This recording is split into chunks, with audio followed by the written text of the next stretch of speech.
Every time you buy a dividend stock or an ETF, you are giving yourself a raise. So think about it this way. Sometimes your job gives you a raise every single year that you continue to work for them. Maybe it's 1%, 3%, 5%. If you're extremely lucky, maybe 10%. But let's face it, the average American raise every single year is between 3 and 5%. But imagine for a second giving yourself a raise on demand. That is how investing and dividends can help kickstart that. In fact, that's the big difference between those who invest and build their long-term sweet life wealth and those people who continue to work for a job that pays them pennies on the dollar. And the best part is anyone can start doing this today. So today I'm going to share with you how I made $2,000 in dividends and how you can start the same exact thing. Now I'm coming back for those subscribers who love the dividend videos, so let me hear you. Drop a comment down below and let's start off with a fun calculation. Now, this calculation is your desired income. Let's say, for example, you want to make, let's say $50,000 a year in dividend income, which means that you have that extra money that you can do whatever you want with it. So what you do in order to understand what your yearly income goal is you take the following calculation. Your yearly income goal, in this case $50,000, divided by the posted dividend yield of whatever stock or ETF you're invested in. Now let's first start with a crazy example and then we'll dial it in to a more realistic example, and then I'm going to share with you how exactly I made the $2,000 in dividends. Now of course, anything that we share here on today's video is not advice to you to buy, hold, or sell any investment security. Remember, I'm just some guy on YouTube who sometimes looks like Woody from Toy Story. So take that for what it's worth and do your own research. Here's the basic one, right? Here's the one that's going to make you want to just run away and click off the video, but hang with me, it gets better. Apple. AAPL is the ticker symbol for Apple. Now you can see right here the dividend yield is 0.5%. That is measly, that is small, but you also got to remember that Apple is a growth stock. What they're going to do is they're going to take all the money that they earn in profits and reinvest it in their business to continue to develop better iPhones, better Macs, and maybe someday that Apple car. So typically your growth stocks are not going to pay their profits to the shareholders in the form of a big dividend. Some don't even pay a dividend at all, but we can be lucky that Apple is paying 0.5. So let's plug in the calculation to see how much we would have to invest to earn $50,000 a year. I take $50,000 and I divide it by the percentage. So I have to take the decimal point 2 places over in order to convert that percentage to a decimal. So it's 0.0050.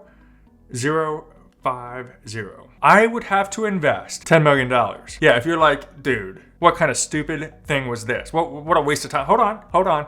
This is an absurd example, just to kind of get things going here, right? Let's talk about something a little bit more realistic. In fact, it's going to be an ETF that we've talked about here on the channel before, and that is ticker symbol QYLD. So if we look at QYLD, this ETF that is an options traded ETF, covered call ETF, you can see that they have an absolutely absurd dividend yield of 11.96%. So that's a lot better, isn't it? So we move the decimal point 2 places over to convert it over, and we're going to do the same calculation, $50,000 a year divided by 0.1196. That means you only have to invest $418,000. Now, of course, that is still a lot of money.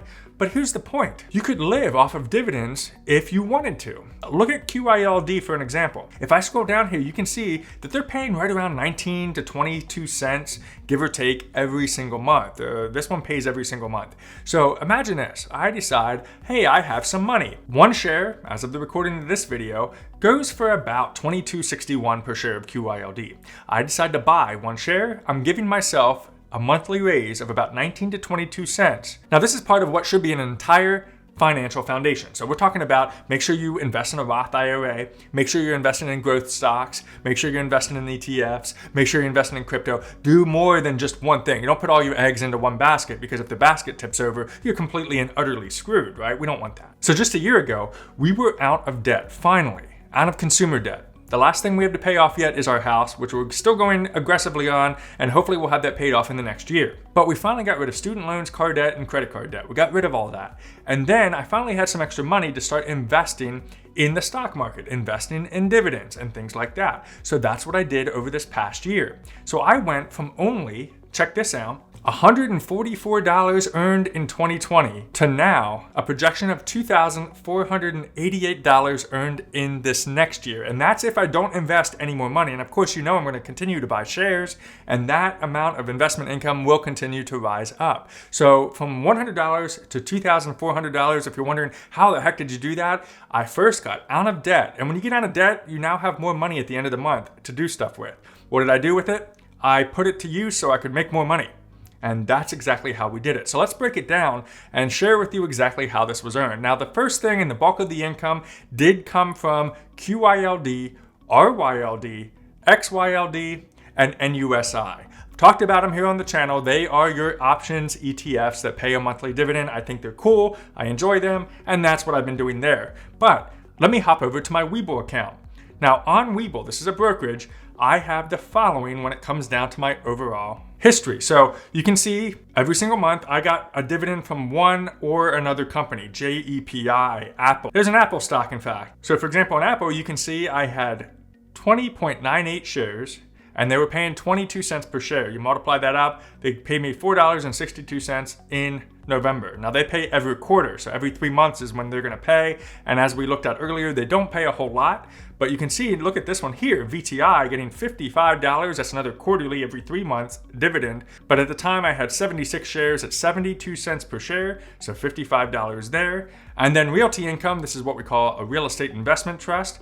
I had a total of 100 shares at 24 cents. That's $23.55. So this is what I've been doing. I've been building up different ways to invest, to look at how can I not only earn a dividend, but also look at some opportunities for growth. That's why I look at things like VTI, which tracks the entire stock market. That's a great ETF to look into. And I also have a video on that I'll link in the description below. But if you're just getting started off, you got to think, wait, if I want to only make $100 a year, and let's say my average dividend yield throughout all of my different stocks and ETFs that I own equals, let's say 1%, how much would I have to invest? Well, we go back to our calculator, and all you have to do is take that $100 a year divided by 0.01%. So if you have a 1% dividend yield, you would have to invest $10,000. And if you invest $10,000 at a 1% dividend yield, which let's be honest is kind of low, you would get $100 a year.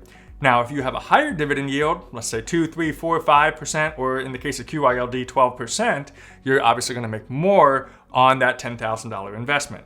The last thing I want to share with you, it's absolutely free to use, and I hope you enjoy it. And I don't have any sponsorship for this. I'm just giving it to you for free because I enjoy giving you guys free things. Merry Christmas, Happy Holidays. It's trackyourdividends.com. If you hop over to that website and then you just sign up for a free account, it's a manual process, but you can plug in all of your holdings based on all your different brokerage accounts to understand how much money you should make in dividends. That's what's really cool about it, and it'll automatically track it and give you future projections and current projections and everything in between. There is an upgrade option if you want to pay for it. I don't use that personally, but if you do pay for it, I believe they can link up your brokerages automatically, and that way you don't have to plug in and update your holdings every time you buy, sell, or hold a share of stock.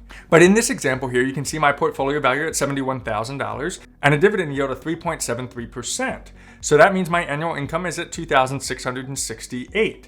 So not too bad at all. Now, outside of that income, that annual income, you can also see I have growth. It's listed right there at the top, a total growth of $8,077. So what I invested also grew in the stock market by an additional $8,000. That is pretty darn cool. And the best part about dividends is if you reinvest them, it's called the Dividend Reinvestment Program, otherwise known as DRIP, that actually helps you continue to build your portfolio over a long period of time. So for example, you have an option. Let's say you get paid dividends every quarter and you decide to take those dividends, cash them out, and go buy food with it. Let's say you go to McDonald's and that's what you use your dividends for. Well, that's fine. You can do that. That's your option. But two things would happen. Number one, what'll happen is you're not growing your portfolio. And if you don't need that money, if you truly don't need that money for McDonald's, I would recommend not using it. Instead, if you reinvest those dividends that are paid out, it'll automatically buy additional shares of that same stock or ETF that you got the dividends from and continue to grow your portfolio over time. Let me show you an example with VTI, for example. If I go into the portfolio visualizer, I'm going to type in VTI here as our stock of choice,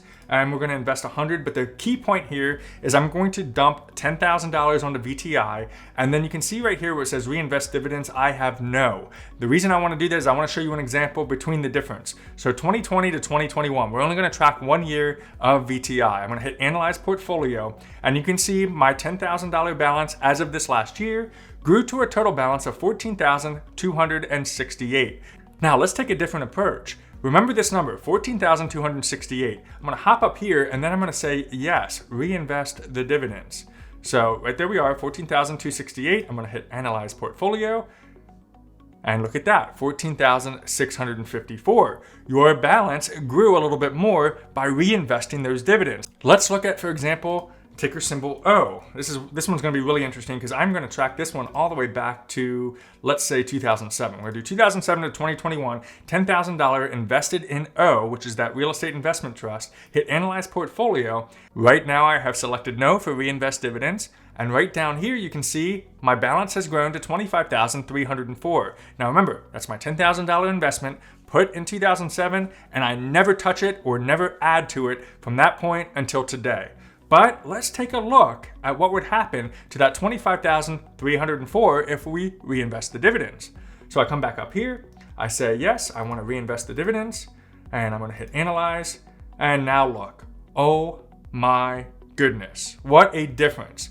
$53,823 based on reinvesting with the Dividend Reinvestment Program, DRIP. So if you have that option available, I totally recommend it, especially if you don't need the money right away. Now, if you're into retirement or you're in retirement age, this is a good opportunity to then live off of dividends because that would be your income replacing your job. But if you're still young, you still got years to go, you don't need the money, let it grow. And that's what's so cool about dividend investing. If you enjoyed this video, tap the like and watch this video next for more dividend information, and we'll see you on the next video.